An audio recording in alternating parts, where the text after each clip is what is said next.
Ny mety taitry ny andro any Andranomasina ny zoma 13 septambra 2022 amin'ny Nora Maraina hatramin'ny Sabotsy 14 septambra 2022 amin'ny Nora Maraina. Foana avokoa ny filazana fampitandremana ho an'ireo faritra naray azo amin'ny fampitandremana ny alondrano entanina hatrany anefa ny mpampiasa ranomasina mba ho mailo mandrakariva. Mamorontsiraka Atsinanana, tanjona Bobaomby hatrany amin'ny tanjona Angosy dia andraona mitsitokotokona ibalika ny masoandro. Ho avy atsimo na atsimo Atsinanana andrivotra ka ho 27 km isan'ora, hatratra 570 km isan'ora indraindray any amin'ny tendrony avaratra. Anonja be ny ranomasina, ahery indraindray any amin'ny tendrony avaratra, ny avy onja kosa 2.2 metatra, hatratra 2.3 metatra manakaiky ny tanjona Bobaomby.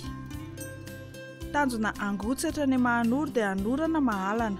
Ho avy atsimo ny rivotra ka ho 20 km isan'ora, hatratra 7.30 km isan'ora indraindray.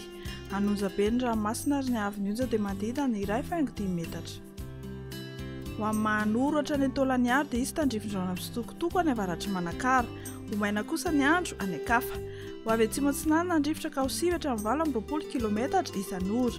Anonja be na herin'ny ranomasina ary ny avy onja 2.5 metatra, hatratra 2.5 metatra ny atsimo ny vangaindrano indraindray. Ho an'ny Tolaniaro hatrany amin'ny tanjona Vohimena dia andraona mitsitokotokona ibalika ny masoandro. Ho avy Atsinanana na atsimo Atsinanana ny rivotra ka ho 17 km isan'ora. Aherin'ny ranomasina, ny avy onja kosa dia manodidina ny 3 metatra. Ho amorontsiraka Andrefana, tanjona Vohimena hatrany amin'ny tanjona Agabo, ibalika be ny masoandro. Ho avy atsimo Atsinanana ny rivotra ka ho 17 km isan'ora, hatratra 5.70 km isan'ora ny atsimo ny Toliara. Aherin'ny ranomasina ary ny avy onja dia 2.5 amin'ny 3 metatra. Tanjona Agabo hatrany amin'ny tanjona Vilanandro, ibalika ny masoandro. Ho avy atsimo Atsinanana ny rivotra ka ho 7.20 km isan'ora ny Maraina. Ho avy Andrefana kosa ka ho 20 km isan'ora ny Tolakandro. Anonja be ny ranomasina ary ny avy onja dia anodidina ny 2.5 metatra. Tanjona Vilanandro hatrany Analalava dia ibalika ny masoandro. Ho avy Atsinanana ny rivotra ny Maraina ka ho 17 km isan'ora. Ho avy avaratra Andrefana ny Tolakandro ka ho 7.20 km isan'ora. Ho tony ny ranomasina ary ny avy onja dia latsaky ny 8.5 metatra.